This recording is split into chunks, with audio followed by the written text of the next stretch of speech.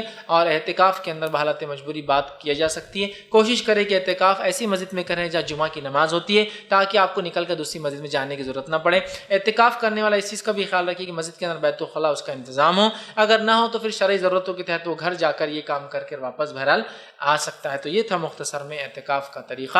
اور عورتیں بھی اگر ہو تو ان کو اعتکاف مسجد میں ہی کرنا, اور ہر معتکف اپنے الگ الگ خیمے میں بیٹھیں گا. اور اعتکاف کا مقصد اللہ سے تعلق قائم کرنا ہے, اور یہ بہترین ذریعہ اللہ سے تعلق قائم کرنے کا. تو لہٰذا ہم یہ الگ الگ خیموں میں بیٹھیں گے, اور جتنے دن اعتکاف کی نیت کی خالص اللہ کو یاد کریں گے, قیام نمازیں پڑھیں گے, رات ہو تو قیام کریں گے, قرآن کی تلاوت کریں گے, ذکر و اذکار کریں گے, دعائیں مانگیں گے, استغفار کریں گے, توبہ کریں مانگیں گے اللہ سے, اور خوب سوال کریں گے جنت کا, اور خوب جہنم سے نجات مانگیں گے اللہ تعالیٰ سے. یہ اس کا بہرحال مقصد ہے, تاکہ ہمارا جو دل سیاہ اور کالا ہو جاتا ہے وہ قلب سلیم ایک پاکیزہ اور شفاف دل بن جاتا ہے. یہ مختصر میں تھا اعتکاف کا طریقہ.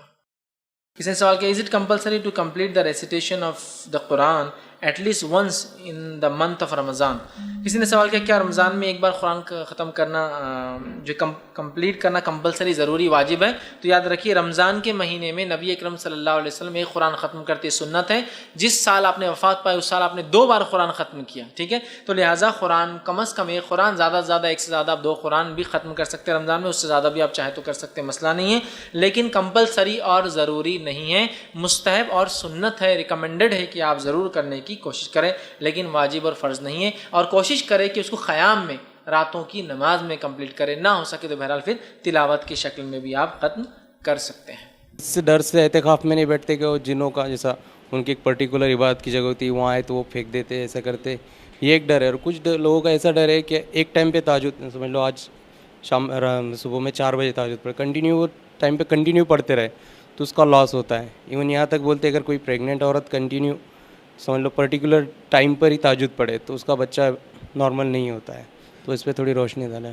میں نے ایک سوال کیا کہ بہت سارے لوگ انٹیریئرس میں گاؤں وغیرہ میں اس لیے اعتکاف نہیں کرتے کہ وہ بولتے کہ مسجد میں جنوں کی مخصوص جگہ ہوتی ہے, اعتکاف کرنے والا کا اس جگہ بڑھیا تو جن اس کو اٹھا کر پھینک دیں گے.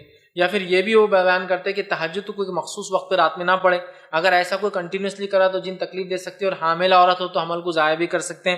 دیکھیے یہ تمام چیزیں توہام ہیں. توہام سمجھتے آپ, وہم, یہ سب فالتو چیزیں ہیں جو اور غیر مسلموں کی تہذیبات سے نکل کر آ گئی ہے. مسلمان تو وہ انسان ہے جو دنیا کو وہم, توہام اور ان شعبدے بازی اور جادوگری اور ان سے نکالنے کے لیے آیا ہوا دین ہے, اور مسلمان وہ قوم ہے. افسوس کے بعد ہم سب اس میں پھنس گئے. تو رات جنوں کی کوئی مسجد میں مخصوص جگہ نہیں ہوتی نماز کی. سب سے پہلی بات تو جنوں کے لیے وہ مسجد ہے ہی نہیں جو مسجد ہمارے لیے بنائے گی. اگر وہ اس مسجد میں آ کے نماز پڑھتے ہیں تو ان کا کام ہے کہ وہ الگ سے اور علیحدگی سے پڑھے, نہ کہ مسجد میں انسانوں کو اور مسلمانوں کو تکلیف دے. یہ بات یاد رکھیں. تو لہٰذا ایسا کوئی واقعہ میرے سامنے نہیں ہے کہ جنہوں نے واقعے میں آ کر کسی کو تکلیف پہنچائی مسجد میں. اور یہ چیز سے ڈر کر کے اعتکاف میں بیٹھیں گے تو جن تکلیف دیں گے, ایسا میں سمجھتا ہوں یہ پریکٹیکلی کہیں دیکھا نہیں گیا, سوائے اس کی کہ آپ کسی خاص نیت سے بیٹھ کر کچھ کرے اور جن آ کے پھر پھٹکا دے آپ کو, چاہے مسجد ہو پھر چاہے غیر مسجد ہو, جس میں آپ کی کوئی مقاصد نہیں. رہا معاملہ ہے کہ رات میں تہجد پڑھنا اور خاص وقت پہ عورت کا تہجد ہمیشہ پڑھنا, اس سے اس کا حمل ضائع ہو سکتا ہے یا جن اس پر فلائیں, یہ ساری چیزیں فالتو باتیں ہیں, اس کی کوئی حقیقت نہیں. جب بندہ اپنے رب کو یاد کر رہا ہے تو جن اور شیاطین اس کو کیسے تکلیف دے سکتے ہیں؟ اللہ کا ذکر کرنے سے تو پہاڑ ختم ہو جاتے, تو اس کی جن کی کیا اوقات کیا آپ کو تکلیف دے. سمجھ رہا؟ یہ سب توہام ہے, وہم ہے, اور اللہ رحم کرے بہت ساری باتوں سے لوگ رک جاتے ہیں. معلوم آپ کو, نہاتے قرآن نہیں پڑھنا جن عاشق ہو جاتا. عورتوں کو خاص طور سے بولتے ہیں نہاتے قرآن عاشق, مطلب کیا ہے مجھے سمجھ میں نہیں آ رہا ہے. ہر مطلب عبادتوں کو بھی ہے, ایک مخصوص جگہ پہ 40 دن تک نماز پڑھے تو وہ ایک جن عاشق ہو جاتا یا حاوی ہو جاتا, تو 40 دن کے اندر جانماز کی جگہ بدلنا کمپلسری ہے. یہ سب باتیں دیکھیے, یہ بات تو طے ہے کہ قرآن کے بھی غلط پڑھنے سے اور غلط نیت سے پڑھنے سے جن اور شیاطین حاوی ہو سکتے ہیں. اور وہ جو بولتے ہیں نا موکل قبضے میں, جو کہ حالانکہ یہ اس کی قبضے میں جاتا ہے لیکن قبضے میں لیا جا سکتا جو بولتا ہے نا وہ ہو سکتا ہے, لیکن یہ کتاب و سنت کا غلط استعمال ہے. لیکن اگر آپ اللہ کے لیے کوئی عمل کر رہے ہیں تو ظاہر سی بات ہے رب جو ہے ہماری حفاظت کرتا ہے, اور اللہ کا کلام پڑھتے ہیں نماز میں, کیسے آپ کو تکلیف ہوں گی؟ تو یہ سب توہم ہے, اس کی کوئی الحمدللہ حقیقت نہیں. کسی نے ایک سوال کیا, واٹ از دا بیسٹ عبادہ ان لیلۃ القدر؟ لیلۃ القدر میں سب سے اچھی عبادت کیا ہوں گی؟ تو میں کہوں گا لیلۃ القدر میں سب سے اچھی عبادت یہ ہے کہ آپ پہلے تو لیلۃ القدر میں قیام کریں, رات کی نماز پڑھیں, تلاوت قرآن کرے، ذکر کرے اور ایسی دعائیں کرے جو اس میں خاص طور سے ثابت ہے، جیسا کہ وہ ایک دعا اللہم انک عفو تحب العفو فاعف عنی یا فاعف عنا، اگر جماعت میں کر رہے ہیں مطلب بہت سے لوگ، تو اے اللہ تو جو ہے معاف کرنے والا ہے اور میرے گناہوں کو تو مکمل طور سے معاف کر دے۔ اللہم انک عفو، تو معاف کرنے والا، تحب العفو، اور تو عفو محبت کرتا ہے، معاف کرنے سے محبت درگزر کرتا ہے، معافی دیتا ہے، فاعف عنی، تو مجھے معاف کر دیتا۔ یہ دعا کثرت سے کیجیے، اس کے علاوہ اور بھی ذکر ہے وہ کثرت سے کیجیے، قیام کیجیے رات میں اور تلاوت قرآن کیجیے، اور یاد رکھیے شب قدر ہے وہ 21 رمضان، 23 رمضان، 25 رمضان، 27 رمضان اور 29 رمضان میں سے کوئی ایک رات ہے، اور رات شروع ہوتی ہے مغرب سے لے کر فجر تک۔ تو الحمدللہ مغرب ہو رہی ہے آج کل ہمارے علاقے میں 7، 7:15 بجے، 7:15 بجے سے لے کر صبح فجر تک تقریباً 4:30 بجے تک ليلۃ القدر ہے۔ اس قدر کا فائدہ ہے کہ 1000 مہینوں سے افضل ہے، تو لہٰذا قیام کیجئے۔ اب پورے وقت تو قیام نہیں ہو سکتا، تلاوت کیجئے بیٹھ کر، پورے وقت بھی تلاوت تھوڑا مشکل ہوتی ہے، انسان کو اکتاہٹ آتی ہے کبھی، ذکر کیجئے، پورا بھی ذکر نہیں ہو سکتا، دعائیں کی ترتیب بنا لیجئے آپ۔ مغرب ہو گئی، عشاء کے بعد قیام اللیل یا پھر عشاء کے بعد تلاوت قرآن، پھر رات کے ایک حصے میں چونکہ آخری حصے میں افضل ہے قیام اللیل کیجئے، پھر اس کے بعد آپ قیام اللیل ہونے کے بعد اگر کچھ اور زیادہ نفل پڑھنا پڑھ لیجئے، اس کے بعد آپ ذکر و اذکار کیجئے، خوب گڑ گڑا کے آخری پہر میں چونکہ اللہ تعالیٰ مغفرت بھی کرتا ہے، معاف کرتا ہے ہر روز، تو آخری پہر سحر سے پہلے خوب دعائیں کیجئے، اور پھر اپنی وتر کی نماز پڑھ کر آپ سحر کر لیجئے، پھر تاکہ پوری رات عبادت میں ہوگی آپ کی۔ تو یہ بیسٹ میں کہوں گا یہ طریقہ ہو سکتا ہے، قیام، تلاوت قرآن، دعائیں، ذکر و اذکار، اور وہی خاص دعا جو آپ نے بتائی جو خاص شب قدر ہے اس کو بھی کیجیے، اور خوب دعائیں کیجیے مغفرت کی، اور خوب دعائیں کیجیے جنت کے طلب کرنے کی۔ جی السلام علیکم شیخ، ہمارا سوال یہ ہے کہ بعض لوگ جو ہے تو 10 دن تک تراویح پڑھتے ہیں، یعنی کہ روز 3 پارے پڑھتے ہیں تراویح کے اندر، اور 10 دن کے اندر پورا قرآن مکمل کر لیتے ہیں، تو یہ کیا ہے درست ہے کہ اللہ کے پاس ایک قابل قبول ہے؟ اور انہوں کچھ کہا جاتا ہے کہ یہ ٹھیک نہیں ہے کہ اللہ کے رسول سے ایسا تو کوئی ثابت نہیں ہے، تو کہتے ہیں کہ ہمارے کاروبار کا مسئلہ ہے، تو پھر کہتے ہیں۔ میں نے ایک اچھا سوال کیا کہ بہت سارے لوگ 3 پارے کر کے روز پڑھتے ہیں اور 10 دن میں تراویح ختم کر دیتے۔ دیکھیے میں ایک بات بتا دوں، تراویح کا پورے رمضان پڑھنا ایک الگ سنت، اور قرآن کا ختم کرنا ایک الگ سنت ہے۔ اب ہم دونوں کو ملانا چاہتے ہیں، تو اس میں گڑبڑ کیا ہوتی ہے؟ پہلے کچھ لوگ تراویح کو 1 مہینہ پڑھتے ہیں اور پورا قرآن ختم کرتے ہیں، اگر نہیں ہوا تو سمجھتے رمضان بیکار ہو گئے، اور کچھ لوگ ایک قرآن ختم کر تراویح کو چھوڑ دیتے، بولتے 10 دن پڑھ لو اور تراویح ختم کر دو، دونوں غلط ہیں۔ میں کہوں گا رمضان میں قیام کی فضیلت یہ آپ صلی اللہ علیہ وسلم نے فرمایا، جس نے رمضان میں قیام کیا، راتوں کی نماز پڑھی ایمان اور احتساب کے ساتھ، اس نیت سے کہ اللہ میرے گناہ معاف کرے گا، غفر لہ ما تقدمت من ذنبک، اللہ پچھلے پورے گناہ معاف کر دیتا ہے۔ یہ رمضان کی قیام کی فضیلت ہے۔ یہ نہیں کہا من قام مطلب جو رمضان کے پہلے عشرے میں قیام کرے، پورے رمضان قیام کرے اس نیت سے، کیا نیت سے؟ کہ میں اللہ کو خالص راضی کرنے کے لیے پڑھ رہا ہوں، ایمان کے ساتھ اور احتساب، اللہ مجھے بدلہ ملے گا اس کا، اچھا مجھے مغفرت چاہیے تو اس سے، تو اللہ پورے گناہ معاف کر دیتا ہے۔ تو لہٰذا پورے رمضان پڑھنا ہی 10 دن کا نہیں ہے۔ لیکن اگر کوئی کہے کہ چونکہ تراویح یہ فرض نہیں ہے، واجب نہیں ہے، سنت ہے، تو اگر میں تراویح پڑھ ہی نہیں سکتا ہوں یا صرف 10 دن پڑھ سکتا ہوں تو کیا کروں، اور پورا قرآن بھی ختم کرنا چاہتا ہوں، تو ہاں اگر کوئی شخص پوری نہیں پڑھ سکتا اور 10 دن پڑھنا چاہتا ہے، یہ غلط فہمی بھی یہاں دور کرتا ہوں۔ بہت سے لوگ یہ سمجھتے ہیں جس نے تراویح نہیں پڑھی اس کا روزہ بھی نہیں ہوتا، ایسا بالکل نہیں۔ تراویح ایک الگ عبادت، روزہ ایک الگ عبادت، اور تراویح ویسے بھی چھوڑنے سے تراویح کوئی انسان گناہ گار نہیں ہوتا۔ کیوں؟ اس لیے کہ تراویح یہ فرض اور واجب نہیں ہے، یہ سنت ہے، سنت موقعہ آپ کہیے، آپ ہمیشہ پڑھتے تھے، لیکن یہ واجب نہیں، اس کے چھوڑنے سے گناہ گار نہیں ہوتا انسان، لیکن پڑھنے سے ثواب کا مستحق ہوتا ہے۔ کتنے بڑے ثواب؟ غفر لہ، پورے پچھلے گناہ معاف ہو جاتے ہیں۔ ٹھیک ہے، تو لہٰذا نہیں کر سکتا ہوں اور میں 3 پارے پڑھ کے چاہتا ہوں قرآن ختم کر دوں، یا میرے علاقے میں 3 ہی پارے پڑھتے ہیں لوگ، اس کے علاوہ ہوتی نہیں، 3 مطلب 3 بار ہوتا ہے، لیکن تینوں میں 3 پارے پڑھتے ہیں، مطلب پہلے 10 دن 3 پارے چلتے، پھر داد کے 10 دن پھر داد، تو میں کیا کروں؟ تو میں کہوں گا پڑھ لیجیے، لیکن پھر وہ 3 پاروں کا حق ادا کرتے ہوئے، وَرَتِّلِ الْقُرْآنَ تَرْتِيلًا، قرآن میں اللہ نے کہا قرآن کو ترتیل کے ساتھ ٹھہر ٹھہر کر رک رک کر پڑھو، تو لہٰذا اگر وہ 3 پارے ترتیل میں ہو رہے ہیں جیسے کہ قرآن پڑھنے کا حق ہے، تو پھر پڑھنے میں کوئی حرج نہیں ہے۔ سمجھ رہے بات کو میں کیا کہنا چاہ رہا ہوں؟ ورنہ ہمارے پاس 3 پارے بولے تو کیسا ہوتا ہے، 1 پارا بھی 1 گھنٹے میں، اور 3 پارے بھی 1 گھنٹے میں، اور 4 پارے بھی 1 گھنٹے میں، اور 5 پارے بھی 1 گھنٹے میں، اور اللہ رحم کرے 6 پارے بھی 1 گھنٹے میں ہمارے پاس۔ مطلب جس کو ہم کہیں گے وقت تو اتنا ہی ہے،